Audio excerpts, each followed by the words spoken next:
Hi everyone, this is Deepa Iyer with Building Movement Project, and I'm so excited that you all are joining us. We're going to wait for a little bit of time for folks to join and to get settled.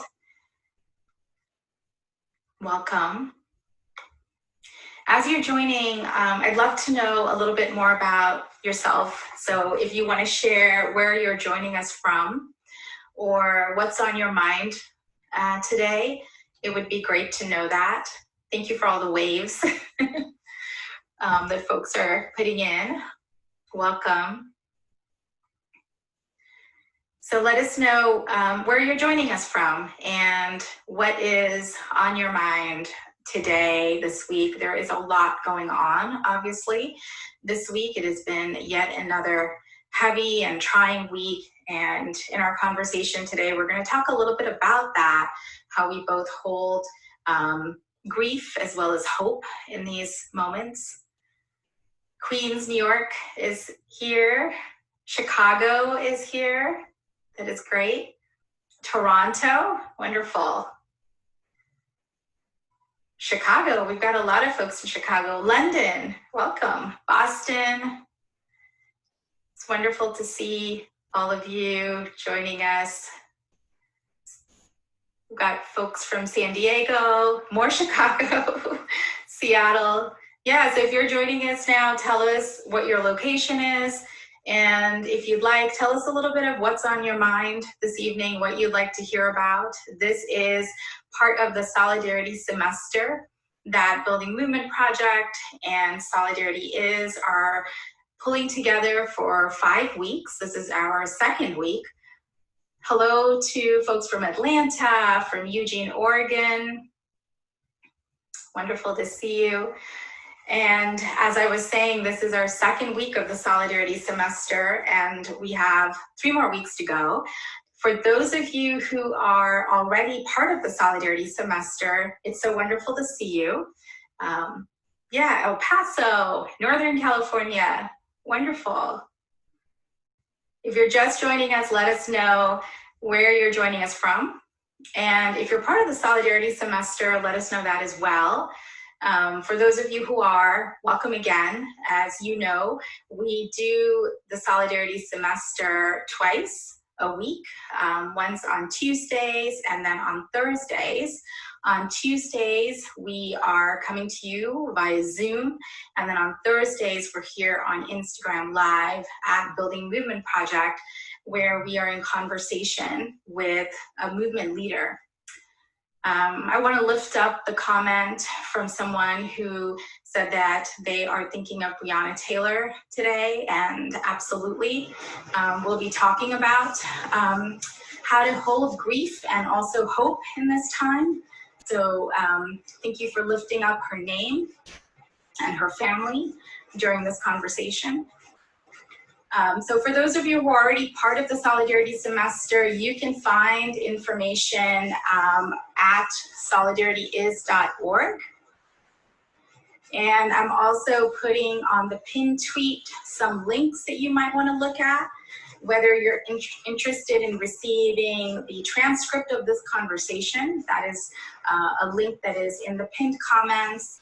And if you are interested in looking at other sessions of the Solidarity semester, you can go to solidarityis.org and you will find information ranging from our slide deck, these conversations that we have on Instagram Live, a syllabus on what we have been discussing, and much more. So please make sure, if you are part of the Solidarity semester, to check that out. And then for those of you who are new to Solidarity semester, welcome. We're so glad to have you. And for those of you who are joining and wondering what it's about, I really, really recommend that you register. It is not too late to register or join us, because all of the information that we're providing is online. So you can register for the Solidarity semester still. And you can do that using the link in the bio, so that you're able to get our information and join us every single week. So I'm so excited that folks have been able to do that. And for those of you who are coming in from other parts of the country, welcome. As you're joining, let us know where you're coming in or calling from. And we're waiting to get in conversation with Janeen Comenote, who is with the National Urban Indian Coalition, and hoping to have a really good conversation with Janeen about a lot of issues that are affecting Native communities right now, and also looking forward to a conversation about what it means when we talk about co-liberation, right? Which is one of the issues that we want to make sure that we're able to talk about. So thank you. I'm just waiting for more folks to join. And let me bring the conversation as well. So as we do that, if you are joining us, hey Janeen, how are you? Hello. You made it. Can you hear me? It worked. It did? You can hear me? I can hear you, yes. Okay, good. Welcome. So you'll see in the comments where folks are joining from, and you'll see some of the questions that folks are going to ask. But thank you so much, Janeen, for joining us. We've got folks from different parts of the country, but also from London and Toronto. So we've got different folks joining us who are either part of the Solidarity Semester or they are joining the Solidarity Semester. So really excited to have them. But I wanted to start, Janeen, I was saying before you joined that this is a really heavy week. And it feels like we say that every single week these days. But just really wanted to acknowledge that folks are coming into this space, holding a lot of pain and grief about what is happening in our world and in our country, and in particular, really wanting to lift up Breonna Taylor's family and her friends and those who knew her, given the grand jury's decision that came out yesterday. I actually grew up in Louisville, and it has been, right. Yeah, so it's been both painful to see what is happening there, but also knowing that this is not new. You know, the issues surrounding police brutality and anti-Black racism have been there for generations. But I've also been really inspired and want to take a moment to lift up the Black organizers, particularly Black women in Louisville, who have been there before and who will continue to be there to really demand equal treatment, and just wanting to lift up investdivest.org for folks who want to learn more. Not all of us can be frontline responders in this moment, but each of us can play a role to either support frontline responders or to take some form of action, whether it's donations, whether it is being a storyteller and documenting what's going on, whether it's being a weaver and sharing information. Oh, you can only see the top of my head, so let me actually move so you can see me a little bit better. Thank you to whoever said that. I appreciate you. I was wondering about that myself. Okay, let me know if that's better, folks, in the comments. I appreciate that. So there are ways in which folks can play a role. But I wanted to actually start with that and ask you, Janeen, tell us a little bit, first of all, where you're coming in from, right? And then secondly, when we're thinking about holding both the pain and the grief, but also the hope, how are you able to do that in this moment? Wow, that's a big question. And to be honest, it's difficult right now. It really is. I mean, because when we look around and we see what's going on in the world, it's really difficult to not be disheartened. But, you know, where I've always found hope is when you see people really acting from their hearts, and that looks different for every community and for every individual. And I think for, like you said, like you just listed out all those roles, but for some people that means marching in the streets and being on those front lines. And for other people, it's organizing in the background and in more subtle ways. And I think both those things all need to happen at the same time. And I think any time in history, that there's always that. So, you know, there's an elder from my community once told me something that I've always thought was just so powerful, and it resonated and has stayed with me all this time. But it's that during the Indian Wars, the leadership of the tribes who were being attacked by the U.S. cavalry had to make a decision. And that decision was who's going to tend to the wounded and who's going to take away the guns.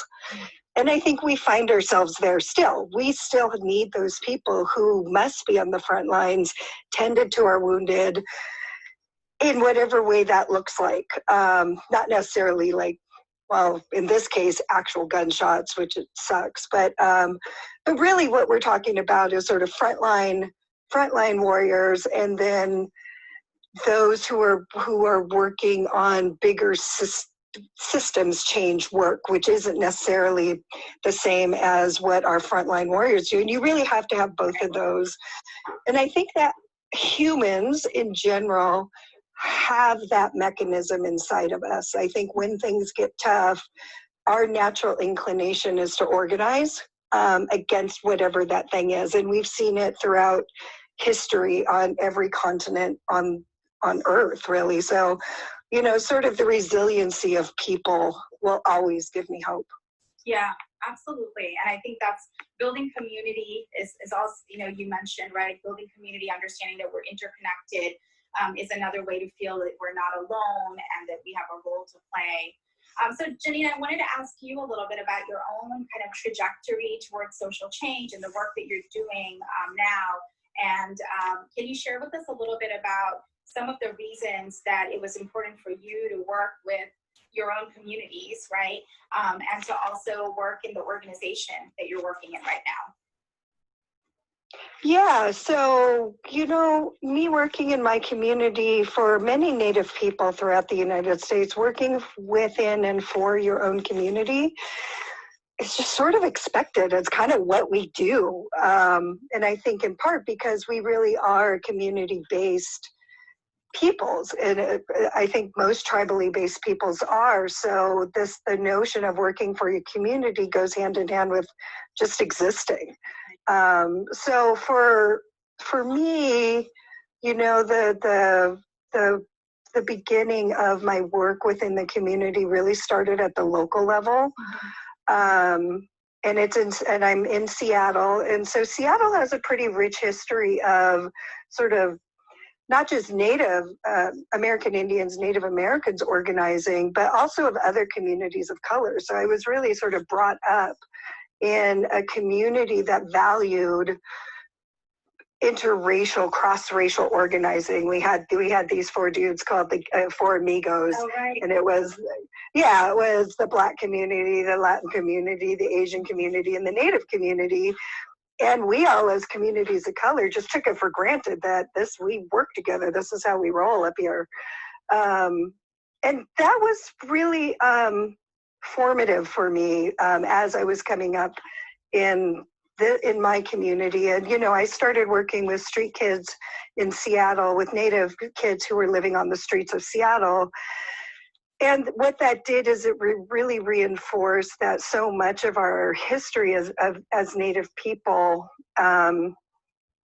really does suffer from historical trauma. And so how I developed, where I ended up was I worked for about 18 years in a local Native organization. And in that work, I started really thinking, I got involved with a national Native leadership organization called the American Indians for Opportunity Ambassadors Program. And really that sort of broadened my horizons and made me realize that I was in my little bubble in Seattle doing my work, and I realized that Chicago and Minneapolis and Anchorage and Tulsa and New York and LA, Albuquerque, Phoenix, all these other cities were doing the same work that I was doing. And really it was my sense of curiosity. I just wanted to know, like, what are you doing in these other cities? So, you know, that sort of morphed into the work that I'm doing today, which is really organizing cross geographies for urban Native people in the United States, because most people don't realize that 78% of us live off the reservation. Most people think we all live on reservations when they know anything about Native people. Right. Right. And I think that's a really important point because I remember when we met at a convening called the Solidarity Summit, you shared so much information that I didn't know about Native communities at all. And part of what we talk about with solidarity is, building connections, right? That is one of the key way in which we build trust, we build relationships, but also we build a historical understanding of what the experiences have been of different communities. And so when you said, with Native communities, most people might not know anything at all. Can you share a little bit about why it has been so important to convey and pass down the histories of Native people, not just to Native people, but to other folks too, particularly if there's an interest in engaging in this cross-racial movement building that you mentioned? Yeah, I mean, I think if you're engaged in any level of community organizing in any community in the United States, but particularly with communities of color, I think not including the indigenous communities and Native communities from the United States does a disservice to all of us, because at any given time, any single person watching this Instagram Live is literally sitting on somebody's traditional homelands. And so I think it's incumbent upon all of us to realize where we are in place and what that place meant to the people on whose land it is. So there's that aspect of it.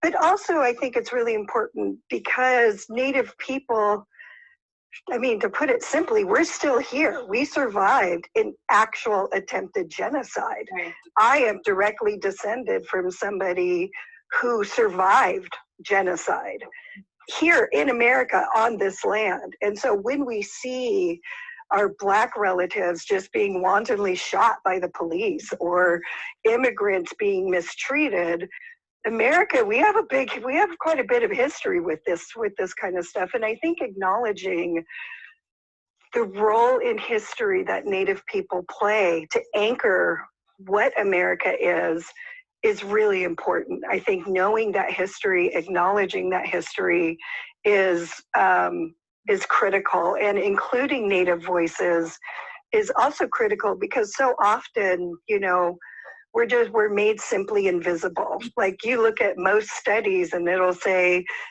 Black, white, Asian, and Hispanic, right, and it never says Native, despite the fact that we're still here. Even though we're a small population, Chicago is named after a Native name, Washington, Seattle, like so much of our country's history is named. We're ingrained into the very fabric of America, yet so many people don't acknowledge that we are a contemporary people. Thank you for sharing that. And it's so important, Janeen, and people are kind of responding to that in the comments, and I want to encourage you to ask questions of Janeen as well. But you talked about land acknowledgement, right? But you also talked about the history of genocide and understanding what white supremacy and colonialism has done to Native communities, and how some aspects of that are still present in our country today, right? So based on that, I wanted to ask you to share a little bit about some of the core issues that we should all be aware of when it comes to Indigenous communities. And I know you specifically talked about those living in urban areas, but I know you know and work on issues beyond that as well. And in particular, I'm curious about, and folks listening, tell us what you might be interested in, but I'm curious about the impact of the pandemic and also the Native vote, which I know that you've been really focused on. With the pandemic, we know that the pandemic sort of unveiled, right, what all of us knew, the deep racial inequities in this country. And Black and Native communities in particular have been enduring the brunt of the pandemic. So share with us a little bit about what some of the effects are. I know you all did a great report on this too, which we'll put into our syllabus, but also share with us, what should folks be knowing now in terms of what is coming up for Native communities, especially as it relates to the pandemic? Wow, that's big. So, I think most people by now are aware of how devastating the pandemic was for, in particular, the Navajo Nation, which is larger, I believe, than the state of Delaware. So there's just so much to unpack there. So when you begin, and I don't claim to be any sort of expert in health disparities, but when you begin to unpack why a pandemic hit, why it's hitting our communities of color harder, and specifically Native communities harder, you're really telling the story of, sort of economic, the economy of America and how poverty actually exacerbates health disparities. So, when we look at our reservations, particularly somewhere, I'll just use Navajo as the example, given that it's, a couple million square miles, and there's not as many health clinics. I believe there's only like 7 grocery stores, if that, on the entire reservation. So the access to healthy food deserts are a real thing throughout America. Food deserts on reservations are rampant. It's kind of how it operates. And then, there's commodity food. So the government in the treaties to the American Indians said, we'll take care of your health and housing and all of that if you stay on the reservation. And really, those are just vastly underfunded. The Indian Health Services are grossly underfunded on the reservations. And so all of that really contributes to the health disparities. And we see those same things with our Native people in the city, but what we suffer from in the city is, again, that notion of invisibility. We're simply not reflected in the data. Right. So when health departments are collecting data on positive COVID tests, we're just othered.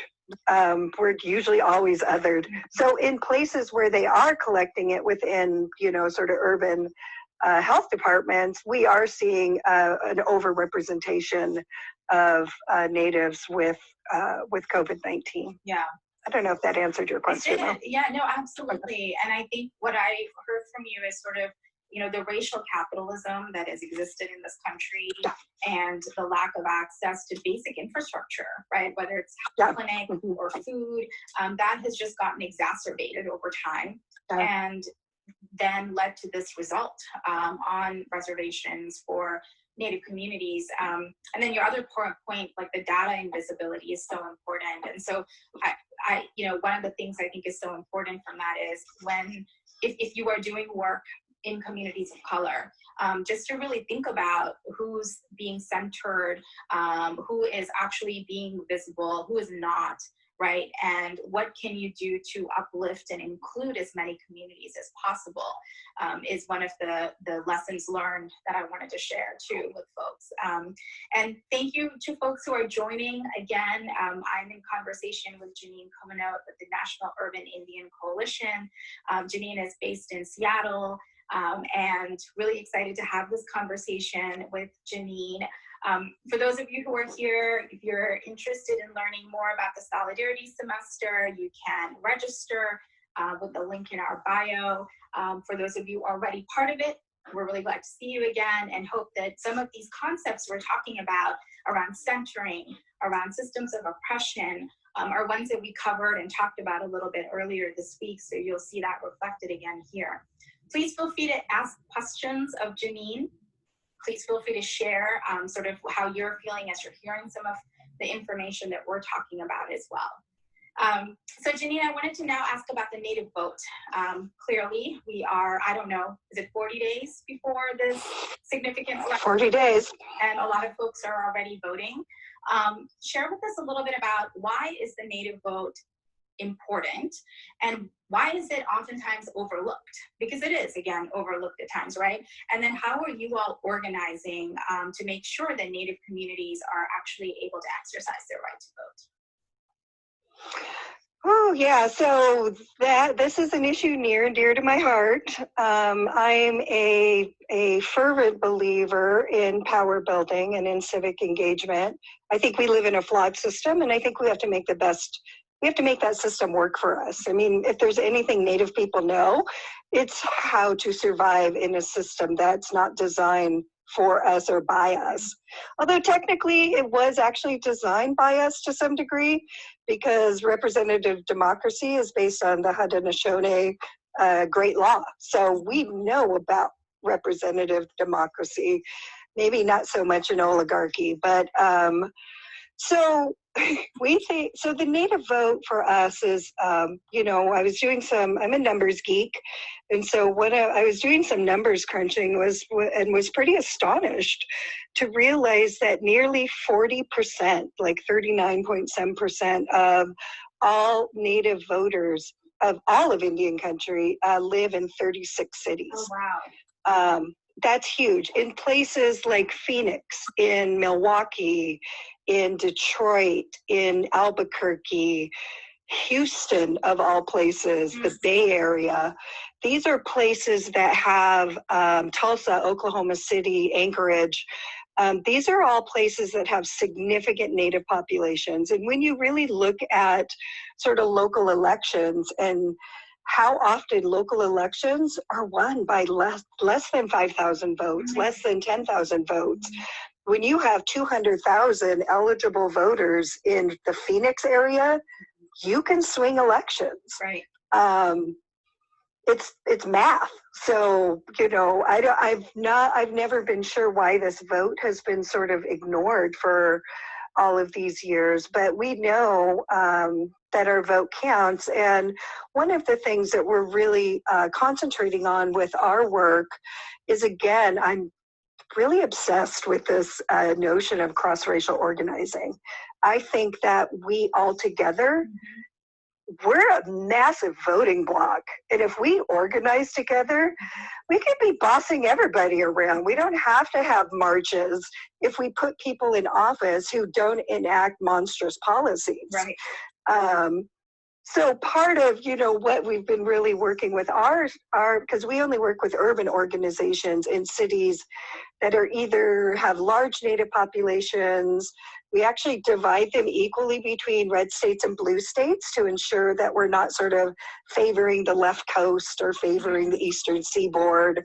But we also are looking at having our organizations be intentional about building power and reaching out to other communities of color. And we saw, you know, in 2018, our organization in Oklahoma City, in their work with Voto Latino, actually flipped a district. Wow. That had been GOP controlled for 43 years. So we know it works. Like, we know that this works in many of these urban areas across the country. So, you know, so the Native vote, I think, is really important. I think that we're often the sort of the invisible swing vote in a state. Like, when you look at Michigan in 2016, there's 100,000 Native voters in Michigan. Wow. There's another 150,000 in Wisconsin. There are millions of Native voters out there in states that could have flipped. So I think that part of the sort of the body politic is that we need to pay attention to all votes, where we can get them, how we can get them, and even if it's people that you hadn't necessarily really thought of as voters before. So, you know, yeah, I'll step down off my soapbox now. No, I think that's what you're saying is really important, and it is about the math, like you said, right? And there's this question why a lot of times communities of color are overlooked and as potential voters on one level, and on the other one, there is voter suppression and the inability to exercise your rights, right? So in terms of securing the Native vote and organizing the Native vote, what are some efforts that you could highlight, particularly that are targeting younger Native voters, first-time Native voters? Are there some efforts that you're really excited about that folks should know about and support? Yeah, so one of our more exciting partnerships is actually with the Aspen Institute's Center for Native American Youth, who works nationally.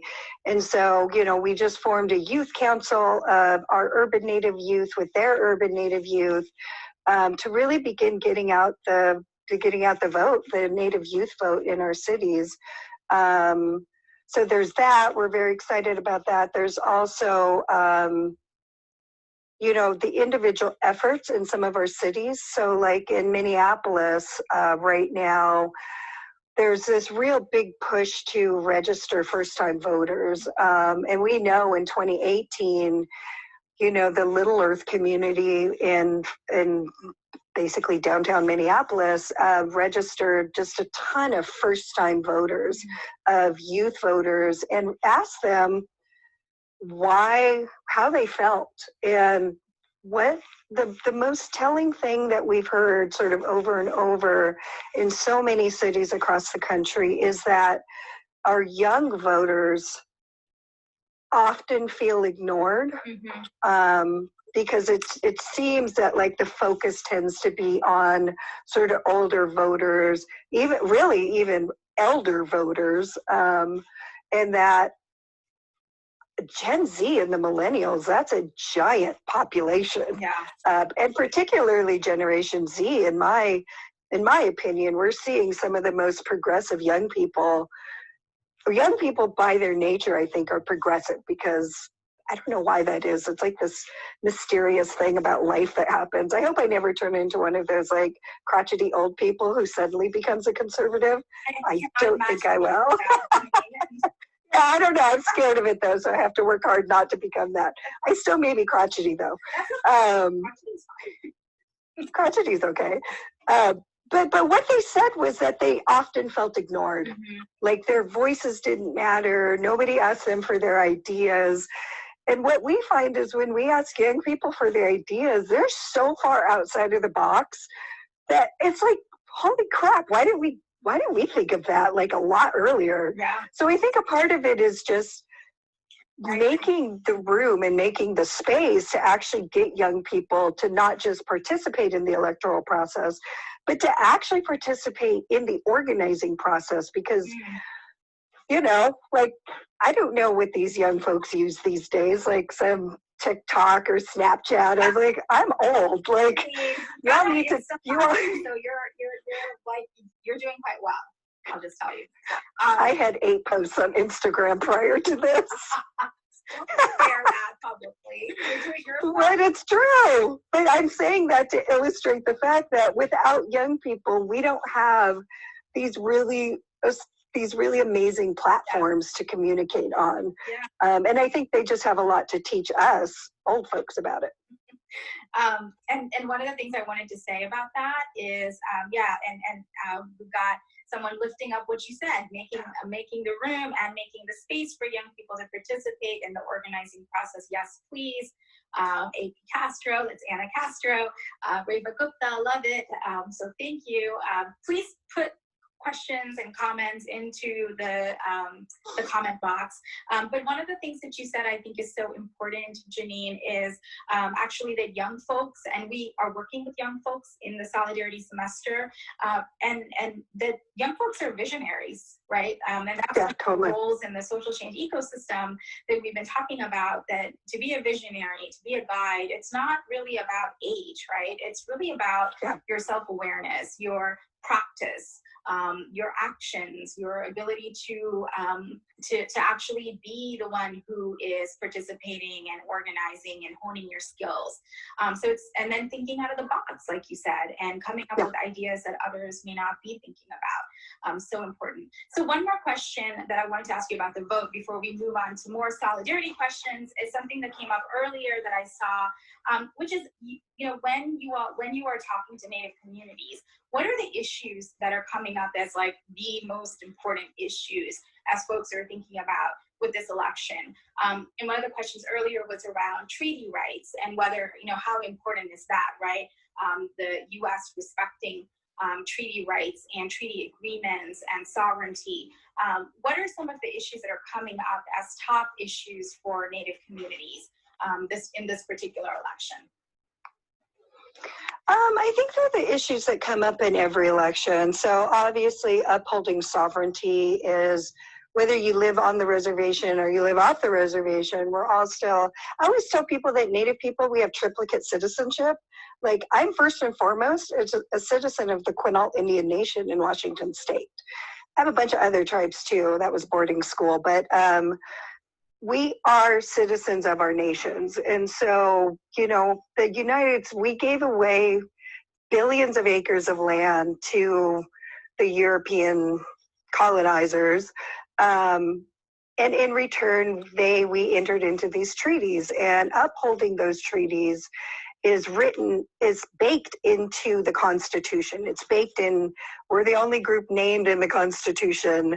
So we're baked into the fabric again of this country. So at any given time, sovereignty is really important. The environment and climate change is something that a lot of our tribes and us as Native people, we just look at what the hell's happening to the earth. I mean, it's raining in Seattle right now, but I had to spend a week inside because the smoke was so bad, it was considered dangerous. This is happening right now, the West Coast is just blanketed in smoke. The South is being hit by hurricanes. Like this, excuse my language, this shit is real. And we want to see, like I assume everyone watching this wants to see actual action on climate change. Not just words, but actual policy relating to what are we doing to our planet. That's one. I think one that we share with millions of Americans is also, access to health care. Right. When we live on the reservations, we have access to inadequate health care. When we live off the reservations, we don't have access. So, and again, we are living in disproportionate, and so we're the lower echelons of socioeconomic indicators. So our communities suffer poverty at some of the highest rates in the United States. So access to health care is really important. And I think, overall, we're like all communities, we're not a monolith. We never will be. There's 570 tribes in the United States. So we, by the nature of just how many tribes are, will never be monolithic. But I think, there are some shared sort of values, and, healthcare is one, the environment is one. And I think we share that with a lot of people throughout the United States. But I would say if there was one that was separate from sort of the broader concerns we all have as American citizens, it would likely be sovereignty and upholding those government-to-government relationships. Right. So thank you for laying that out. So treaty and sovereignty, access to healthcare, and the importance of recognizing what are some of the systems and infrastructures that are important to Native communities. And you mentioned when you started that you often say that you have triplicate citizenship, and you mentioned the first. I was wondering if you could share the other two also for folks. Oh, of my tribes? Yes, and also you said, there are three ways in which... Yeah, I see what you're saying. So yeah, first and foremost, we are citizens of our tribes, and I always say this for urban Indians, is that we're also citizens of the United States, and then we're also citizens of where we live. So we vote in local elections. We vote for our mayors and for our county commissioners, and we are also, as all of us are who live in cities, we also are citizens of the city in which we live, or the suburb, or whatever it is. Yeah, absolutely. So thank you for sharing that. And we're going to now talk a little bit more about solidarity practice. But before I do that, again, just wanted to welcome folks who are coming into the conversation. We're so glad that you're here. We know that this is a heavy week. We talked earlier when we started about the decision around Breonna Taylor. Yesterday, we have been talking about the ways in which Native communities are both mobilizing in terms of the vote, and also talking a lot about Native invisibility when it comes to being at the table, or when it comes to data aggregation and information. We've been talking about the importance of recognizing, and also Native invisibility when it comes to history, right? Whether it's our textbooks or maybe even in coalitions, cross-racial coalitions. I think that Seattle, like you said, is perhaps different. You said, you kind of grew up with the Four Amigos, and I think wasn't Uncle Bob one of those? Yeah, he was. Yeah, so I also have learned so much of that history through of cross-racial organizing through the work in Seattle, but not everybody has that opportunity, right? And so one of the questions I wanted to lift up actually comes from, I think I missed it. Okay, Neha Misra Studio, and the question is, hi Janeen, do you have any advice on building solidarity across our intersectional movements, climate justice, economic power, racial justice? Thank you so much for this conversation. Thank you so much for being here. So Janeen, thoughts about that? I mean, that's a big question, right? Like, how do we build solidarity across movements that sometimes are not connected seemingly, or communities that are not connected? What are your thoughts on when you've seen it work? What have been some of the characteristics that have made it work? Yeah. So I would raise up work that I participated in Chicago. So, Chicago being the birthplace of community organizing, it was astonishing. Like, one of the projects that I participated in there was oh my God, my brain just farted. Anyway, it'll come back to me in a minute, but it was a cross-racial group of communities of color, solely communities of color. And when we came in, one of the things that we had to do was the sort of foundation that this group was built upon was that if I don't know your story and you don't know my story, and if I don't trust you enough to know my story well enough that I can walk away and know that you know my story, and I trust you enough to be able to tell my story, then we haven't really communicated. And that what we often see are communities of color or vulnerable communities who come together around a single issue and then do their work and whatever it is, protest, work together, do whatever, and then that issue gets resolved or not resolved, and everybody goes their separate ways. And then we come back together again for another issue. Right, and what it was called the United Congress of Community and Religious Organizations, so UCRO. And so at UCRO, one of the things that they really endeavored to do was to really learn one another's stories in ways that we never had. And one of the most powerful things I ever participated in was, the fishbowl exercise. We've all done it. They actually put a bunch of slips of paper in an actual fishbowl, and you had to pull it out. And on that slip of paper was the name of a group in there. So Black community, Muslim community, Asian, immigrant, Native American. I pulled out Muslim, and I had to sit in the middle of that fishbowl and tell my story as if I was a Muslim American. Oh, wow. You realize really quickly how much you don't know about another community's lived experience. And so, for me, when we take the time to learn about the lived experience of those who are so different than us, we don't know what battles we actually share. So I think that's like a very good first step. When you're looking at community organizing, it takes time to do that, but it's worth the investment of that time. Like, that's so helpful. I think we battle better when we trust one another. Yes, that is such a helpful example you also gave to folks who are, and thank you, Neha, that's so powerful and important. That's such a great example, right, for folks who might be listening to this and who are thinking about organizing, whether it's on your campus or in your community or in your whatever organization you're part of. Really, this importance of building what we call at Solidarity is commonalities and connections, that these two practices are fundamental for transformative solidarity, right? And the commonalities oftentimes not to flatten all communities and say we have the same experiences, right? But to say that there are some linkages in terms of histories of oppression, histories of resilience that we want to understand and lift up.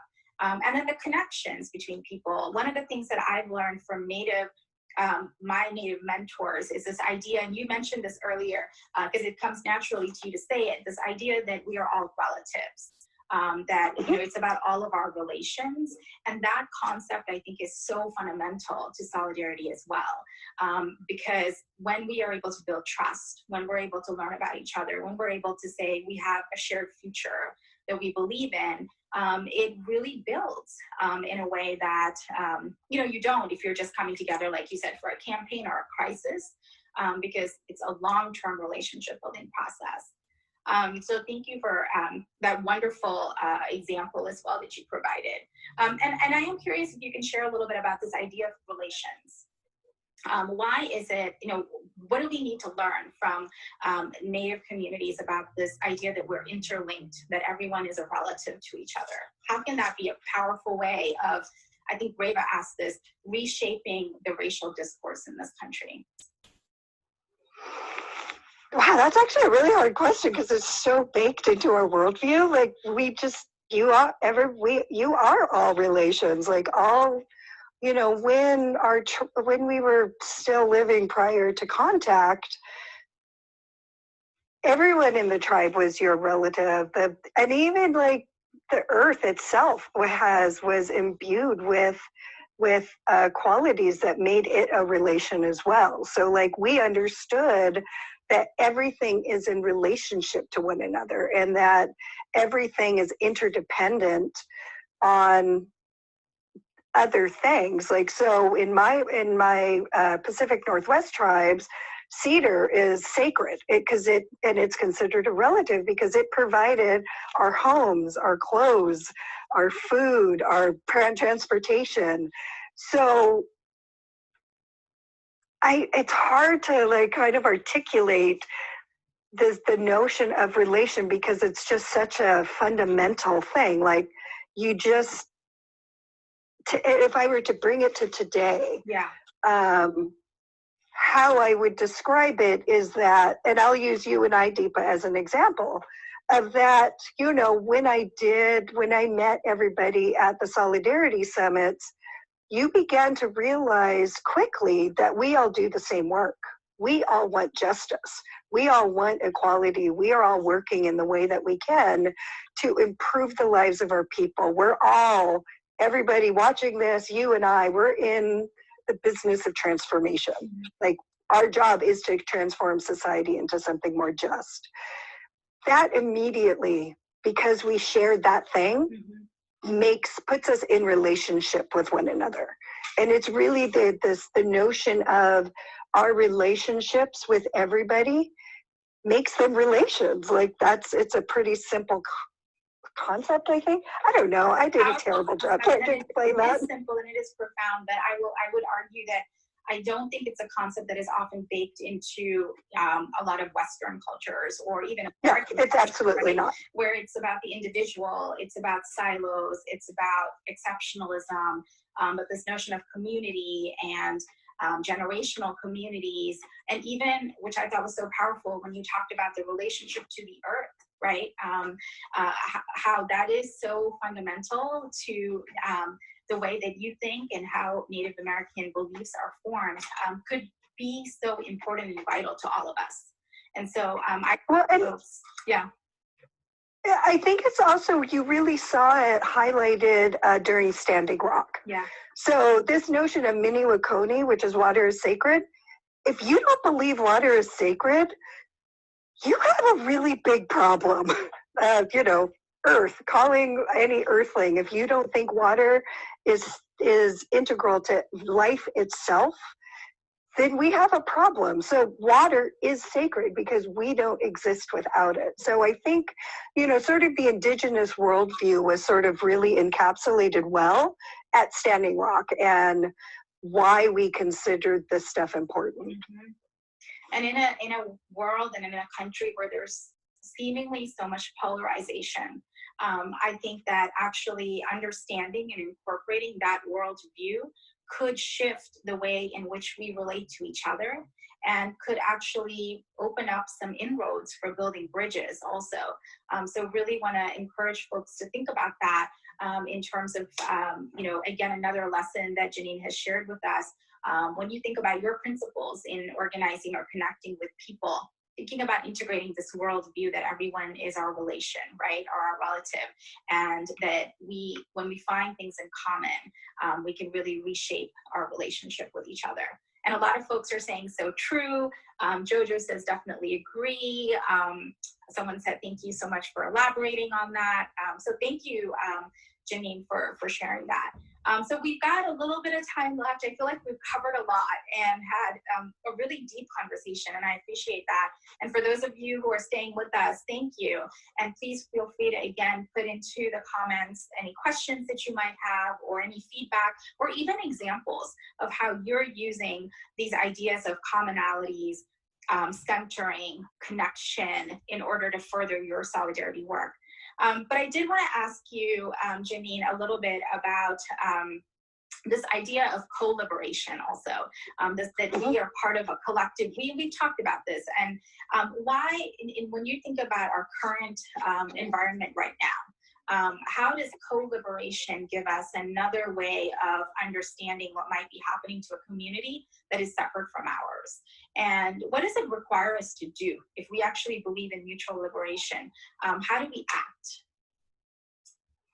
I think I would go back to that notion of relationship. I mean, again, without relationship, we have nothing. So I think we need to be intentional about building those relationships. And I would also go back to the notion of knowing each other's stories, like really learning, like, what happened. If we can't really wrap our heads around what happened to get us where we are today and what our current lived experience is, we're operating in sort of in what I would call a more performative co-liberation space, as opposed to getting dirty and like doing this work for real, like getting in and like having those 5-hour conversations, that happen. I think we all love them when they happen. There's those people in your life who all of a sudden you're like, holy crap, how did we just talk for 6 hours? And I think those types of relationships are so important in just building that trust. Because we live in a society that by its nature pits us against each other.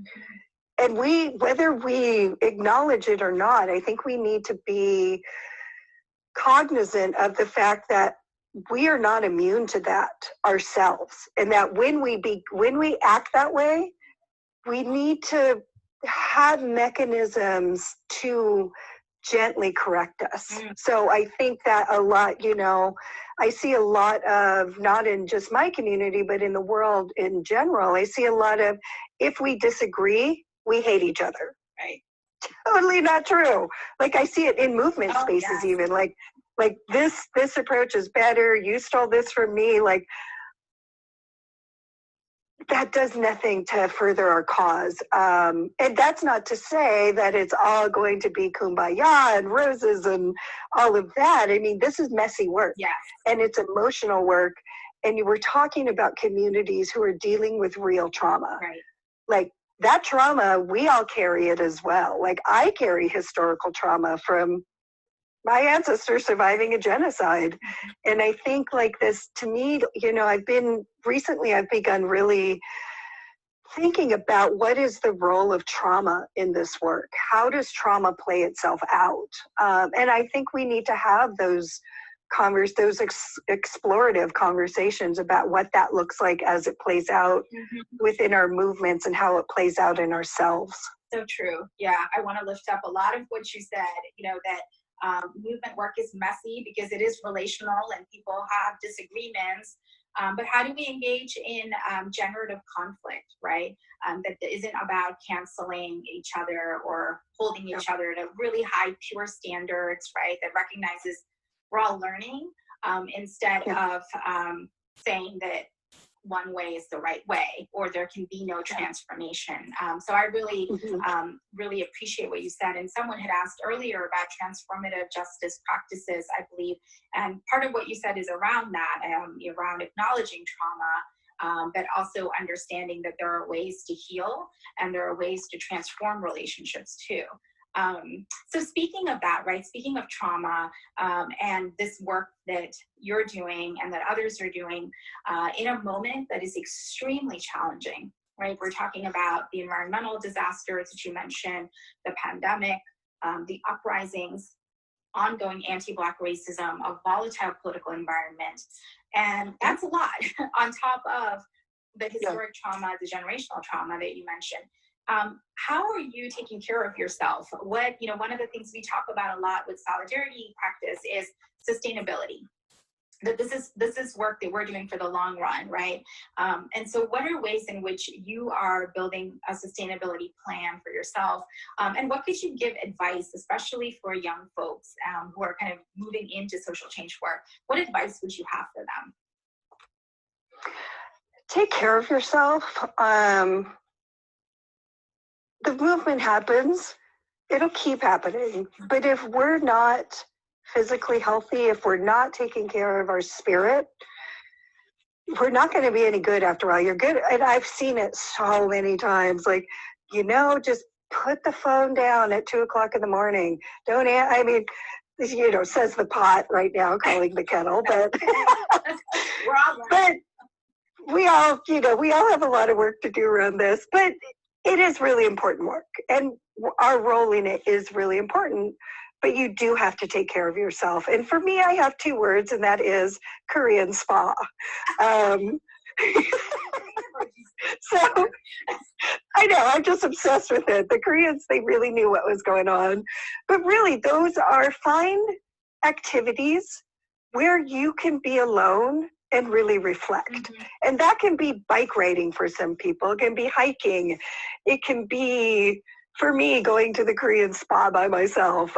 Whatever that thing is, find it and then do it and make yourself do it, because some of my best ideas and some of my best thinking have come from those moments when I've allowed myself to just not be going a million miles an hour and not have those 5,000 emails that are, you know, wagging their fingers at me like little Zen masters. The work will always be there, but those times for you to be alone and reflect, those aren't going to always be there unless you make that time. So that's what I would say for young people is, you know, just make some time for yourself, and make some time to just think and just let those, everything that you're doing in your day-to-day work sort of percolate, and let your brain just sort of do what it does and like go to different places, or even just empty out. Like, you just need that time. And I'm a big believer in like self-care. And I had to learn that the hard way. Like, you know, I burned out big time in my like early 30s coming out of my 20s. It was bad news, man. And I had to sort of force myself to begin doing that. So, you know, my advice would be to do that from the beginning. Yeah. Yeah, no, thank you for being really straight about it and honest about it, because I think that it isn't easy for folks to do. And not everybody has access to the sort of care that someone else might, right? And so it's so important to figure out what is it that can actually fill your energy up again and make the time to do it, because we need you.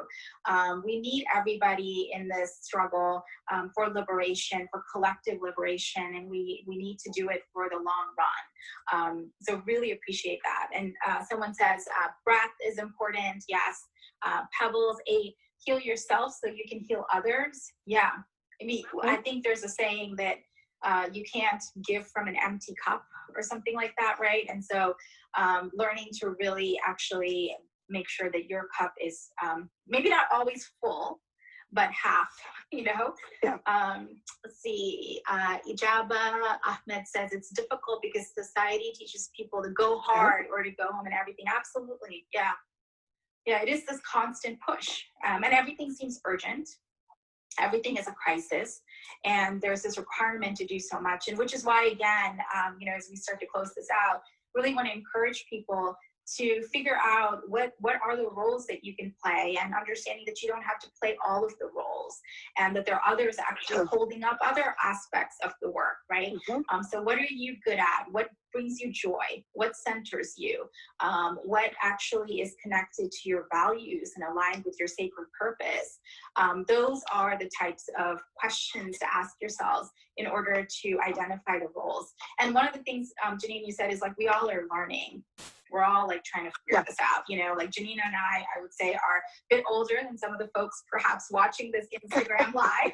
And, and I make mistakes constantly, and am trying to learn and course correct. And so that is another thing I wanted to lift up. So it's 7 o'clock on my time, and we could keep going, but because I want to make sure that we value your time, Janeen, and everyone else's. Really want to thank you first for being here, for having this really honest conversation. I love you. I miss you. I hope that we can connect again soon. And I know. Someday we'll be able to travel. I know. But learn more about Janeen's work, National Urban Indian Coalition. Janeen, can you share the website link as well? Yeah. You can just say it out loud too if you like. Oh, it's www.nuif, as in Frank, C as in cat, .org. Wonderful. Yeah. And if you are, again, part of the Solidarity Semester, we're so glad that you're here, and hope that this conversation about roles, around Native communities, invisibility and mobilization, about centering, making connections, relations, history, right? And lived experiences. I hope that it kind of gave you some ideas in terms of the work that maybe you're doing or seek to do in your communities. And to those of you who want to learn more about the Solidarity Semester, we invite you to join us at any time. You can register. The link is in our bio. So if you enjoyed this conversation, come back next Thursday at 6 p.m. Eastern, 3 p.m. Pacific. We'll be here again, and we'll be talking to Judith Brown-Dianis with the Advancement Project. So that will be an amazing conversation as well, and hope that you can join us then. All right, everyone. Thank you. Thank you, Janeen. Thank you. Thank you, Deepa. Thank you, everyone. Okay. I hope so. Bye-bye. Bye-bye.